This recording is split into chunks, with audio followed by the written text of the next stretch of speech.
Mes chers consoeurs, mes chers confrères, c'est toujours un agréable, c'est pour moi un plaisir de me retrouver une autre fois à Béjaïa. Je ne savais pas que ça allait se passer à Abu Dhabi. Ce matin, j'étais agréablement surpris, puisque ça m'a replongé dans les années, je me souviens même pas, ça fait déjà 10 ans, quand on a commencé à enseigner les troisième années. Je pense que maintenant ils sont spécialistes. Donc je fais juste un coucou à ceux qui ont travaillé il y a 10 ans, tous ceux qui ont contribué, je vois certains en face, et professeur Danoun également, et professeur Merabet. Oui, c'était le recteur de l'université de Béjaïa, si j'ai bonne mémoire. Et on a très bien travaillé, donc c'est toujours un plaisir de me retrouver à Béjaïa. La vitesse de sédimentation, c'est un examen très utilisé par les confrères, que ce soit à l'hôpital ou en médecine de ville. L'objectif ou les objectifs de ma communication, c'est bon. Les objectifs de ma communication, c'est essayer d'identifier la problématique posée par cet examen, donc la mesure de la vitesse de sédimentation en médecine de ville, donc pour les confrères libéraux.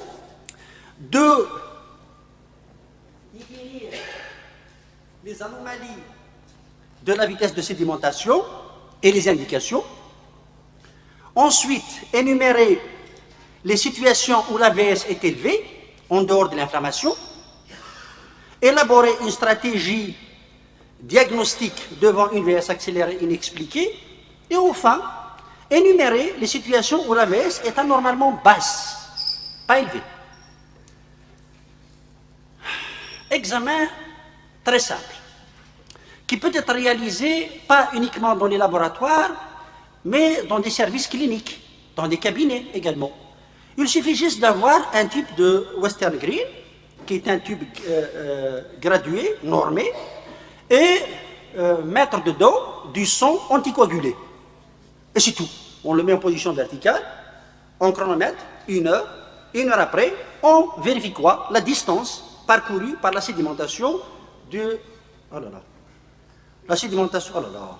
Oh là là. Oh là là. Oh là là. Oh là là. Oh là là. Excusez-moi. C'est difficile. Je ne sais pas ce qui se passe. Ah, elle est là. Et la synchronisation. Allez, je pense que je ne vais pas utiliser le micro. Voilà.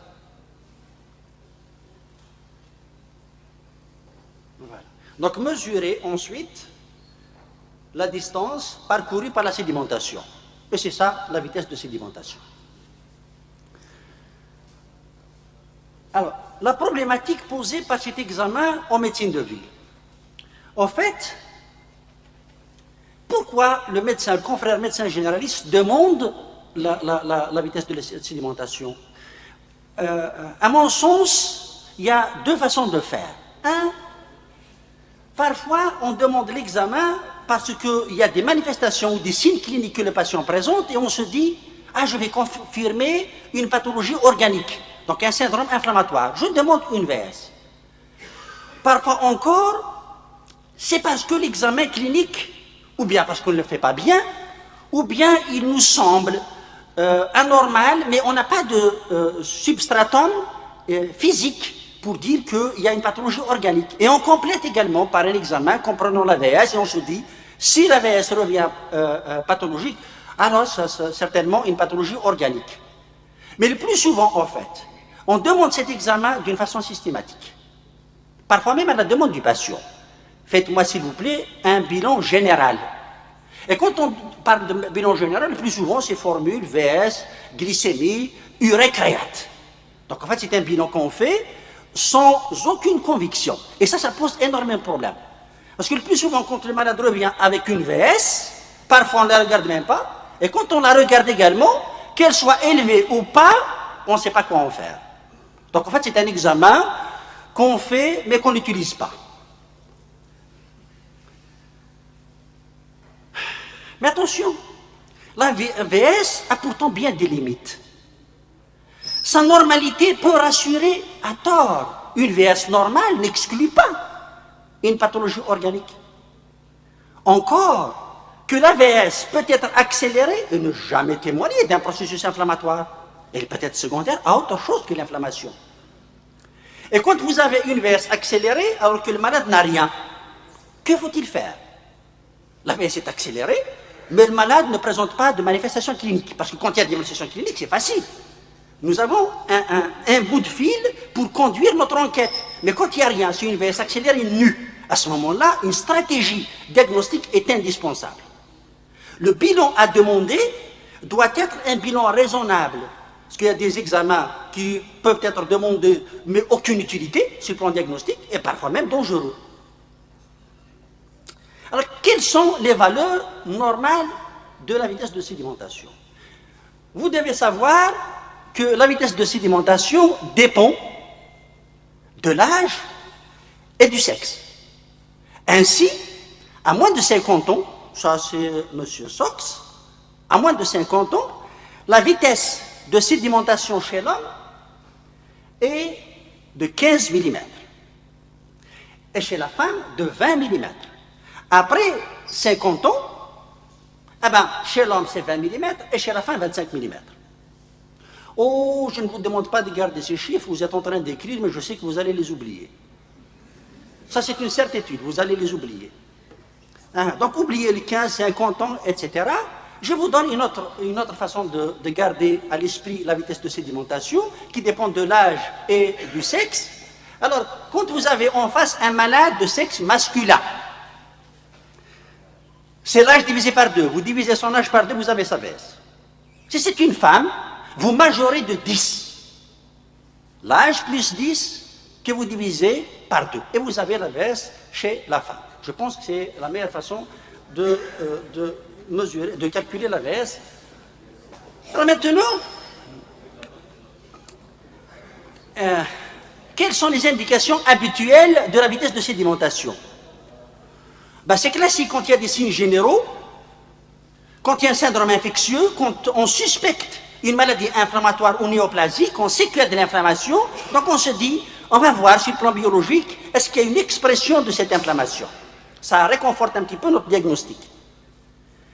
Parfois encore, c'est dans le cadre de l'évolution. Nous avons une maladie inflammatoire, nous avons une maladie infectieuse, traitée, et nous avons besoin de stigmates. On se dit, est-ce que l'évolution est bonne sous antibiotiques ou sous corticoïdes? Ben à ce moment-là, on fait une VS. Et le fait d'avoir une VS qui regresse sous traitement est un signe d'efficacité du médicament. Mais le plus souvent, c'est à l'occasion d'un bilan standard. Je déteste en fait le bilan standard, ça n'existe pas. Mais bon, d'usage, on le dit bilan standard. Et parfois, la découverte d'une VS accélérée peut être une porte d'entrée vers une pathologie extrêmement grave. Alors maintenant, quels sont les facteurs physiologiques qui accélèrent la vitesse de sédimentation? VS accélérée, mais le patient en fait n'est pas malade. Le sexe. On avait dit tout à l'heure que la femme a une VS plus accélérée que l'homme. Oh, ceci est dû au fait que l'hémoglobine chez la femme est plus basse que chez l'homme. L'âge. Plus on prend de l'âge, plus la vitesse de sédimentation augmente. Ceci est dû à la fabrication plus importante du fibrinogène. Plus également on prend de l'âge. La femme enceinte. Alors la femme enceinte, la VS n'est pas du tout un examen à faire pour rechercher une inflammation. Elle peut atteindre jusqu'à 50 mm la première heure, juste parce qu'elle est enceinte, troisième trimestre. Et elle ne se normalise qu'à la fin du premier mois. Là également, c'est certainement parce qu'il y a une tendance à la baisse de l'hématocrite chez la femme, également la synthèse des facteurs de la coagulation, notamment du fibrinogène. La prise d'œstroprogestatifs également élève la vitesse de sédimentation. C'est des facteurs physiologiques à connaître parce que ça peut engager une enquête étiologique, alors c'est quelque chose qui est une évidence. Maintenant, les causes non inflammatoires de l'accélération de la vitesse de sédimentation. Il n'y a pas d'inflammation, mais la VS peut être accélérée. J'ai suivi la communication de mon ami professeur Bouali et j'ai vu qu'il avait d'ailleurs dit le syndrome de Gougereau, la vitesse de sédimentation est très élevée, mais elle n'est pas du tout secondaire à l'inflammation, puisque la CRP est négative. J'ai vu qu'il y avait une dissociation. La CRP est négative. Ce n'est pas de l'inflammation, mais c'est le fait de l'hypergamma-globulinémie. Vous voyez, il n'y a pas d'inflammation. Alors, l'anémie en elle-même provoque une accélération de la vitesse de sédimentation. Et la correction de l'anémie aboutira automatiquement à la correction de la vitesse de sédimentation. L'hypergamma-globulinémie, qu'elle soit monoclonale ou polyclonale, accélère également la vitesse de sédimentation. Ça, c'est également connu, c'est par la formation de rouleaux globulaires, donc, qui augmente un petit peu la pesanteur, donc la masse des globules rouges et donc la sédimentation. Parmi les hypergamma-globulinémies polyclonales, alors les infections en premier. Les infections bactériennes, intracellulaires, les infections virales, CMV, HIV, les infections parasitaires. Alors, le calazar, très connu également, peut provoquer une hypergamma, une VS accélérée. Les pathologies hépatiques, la cirrhose biliaire, l'hépatite auto-immune, l'hépatite B, l'hépatite C, c'est également l'hépatite alcoolique. Le bloc bêta-gamma, ça va accélérer également la VS, mais ce n'est pas du tout de l'inflammation, c'est juste une hypergamma-globulinémie. Évidemment, les maladies inflammatoires, le Gougereau en premier.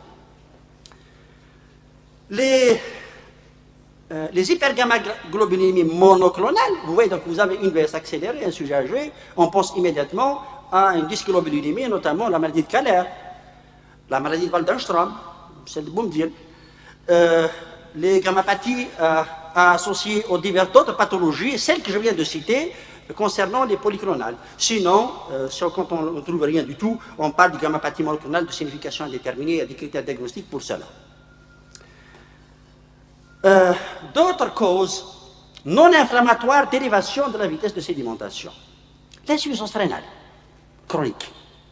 Oui, il y a une insuffisance rénale chronique, parce qu'il y a une anémie, parce qu'il y a une hypocalcémie, parce qu'il y a également une synthèse accrue de fibrinogène. Le syndrome néphrotique. Le syndrome néphrotique que vous reconnaissez cliniquement par des œdèmes des membres inférieurs, une bouffissure du visage, une protéinurie, et à l'électrophorèse, une hypoalbuminémie, hyperalpha-2 et hypogamma-globulinémie. Elle s'accompagne de VS accéléré parce qu'il y a une fuite de protéines et une synthèse hépatique de protéines pour compenser cette fuite. Et c'est cette synthèse de protéines qui accélère la vitesse de sédimentation. Une forte hyperlipidémie, cholestérol très élevé, triglycérides très élevés, accélère également la vitesse de sédimentation. Maintenant, voilà, vous avez une VS accélérée, mais sans manifestation clinique. Aucune. Qu'est-ce qu'il faudra faire? Oui, je sais, vous allez d'abord vérifier si la VS est réellement élevée. Vous avez raison. Peut-être que c'est juste une erreur technique.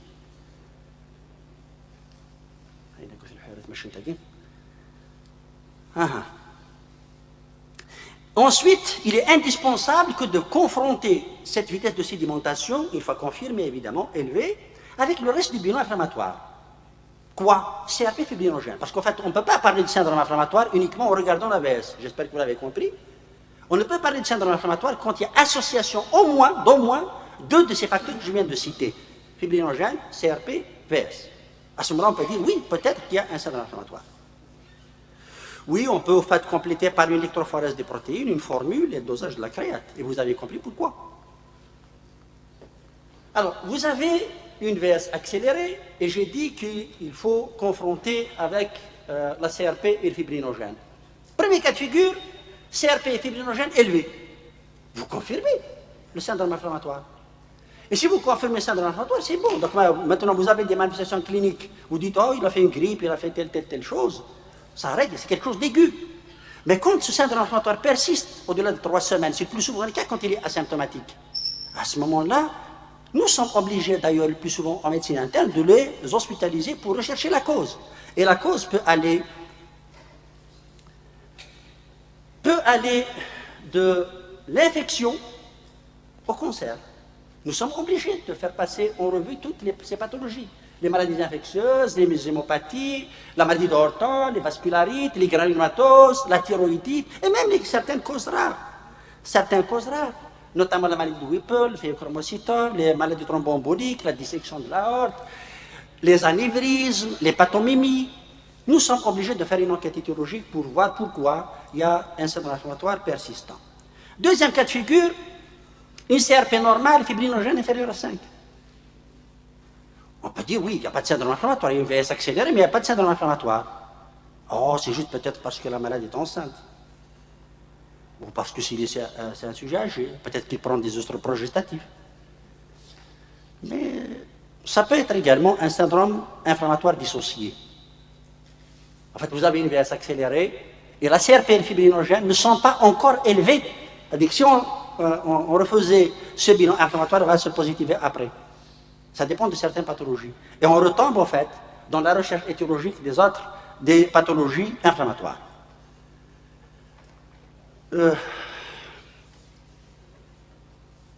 Pas de syndrome inflammatoire, VS accéléré, je suis obligé de rechercher cette fois-ci les pathologies non inflammatoires de l'accélération de la VS. C'est ce que j'ai cité tout à l'heure. Je passe par l'hémogramme, je regarde la formule, il y a une anémie. C'est bon, je corrige l'anémie, je vérifie la VS. Non, il n'y a pas d'anémie, mais il y a à l'électrophorèse une hypergamma, que ce soit monoclonale ou polyclonale. Ça m'explique. Donc c'est plus le problème de la VS, mais le problème de la gammapathie que je dois aller explorer. Mais quand l'électrophorèse et la formule ne montrent pas d'anomalie, qu'est-ce qu'il me reste à faire? À regarder la créatinémie et la protéinurie. Oui, parce que je sais que le syndrome néphrotique peut être à l'origine, de même que l'insuffisance rénale. Et quand il n'y a rien également, je regarde maintenant les lipides. C'est peut-être une hyperlipidémie. Vous voyez donc, on a commencé par ce qui est grave pour rechercher ce qui ne l'est pas. Mais de toutes les façons, c'est ce que nous devons faire pour explorer cette VS. Maintenant, on peut être en présence d'un véritable syndrome inflammatoire avec une VS pas du tout élevée. Parce qu'il y a des pathologies, des maladies qui baissent la vitesse de sédimentation. Et en premier, la cryoglobulinémie. Et d'ailleurs, c'est une des complications du Gougerot. La cryoglobulinémie, c'est la formation des cryoprécipités, donc des protéines qui précipitent au froid. La VS ne peut pas être accélérée. Au contraire, elle tombe vers zéro.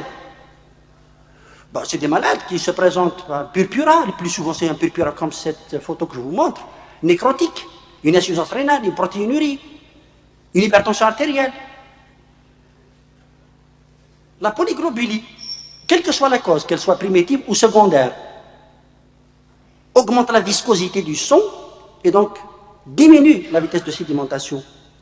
D'autres causes également, une forte hyperleucocytose, une hémolyse, une hypofibrinogénémie, une insuffisance cardiaque par l'hémodilution, c'est un malade qui se corticoïde, une cachexie, il y a une dénutrition. Parfois, c'est des erreurs techniques. La température ambiante est basse. Ou bien, on a fait un prélèvement, mais on n'a pas mesuré la VS immédiatement. On a attendu 2 heures avant de mettre le sang anticoagulé dans le tube. Ça également, ça peut provoquer évidemment des erreurs. En conclusion, j'espère que je n'ai pas dépassé les 20 minutes,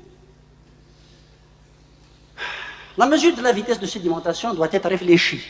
Évitez de demander un examen sans savoir pourquoi vous l'avez demandé. Deuxième message, la VS élevée doit être confrontée au reste du bilan inflammatoire. Il ne faut pas se contenter uniquement d'une VS, mais également d'une CRP fibrinogène. Troisième message, une VS accélérée peut être secondaire à des facteurs physiologiques ou à des maladies non inflammatoires. VS accélérée ne signifie pas automatiquement inflammation. Un syndrome inflammatoire inexpliqué nécessite une stratégie diagnostique rationnelle. Et enfin, une VS normale ne doit pas rassurer outre mesure. Ce n'est pas parce que la VS est normale que le malade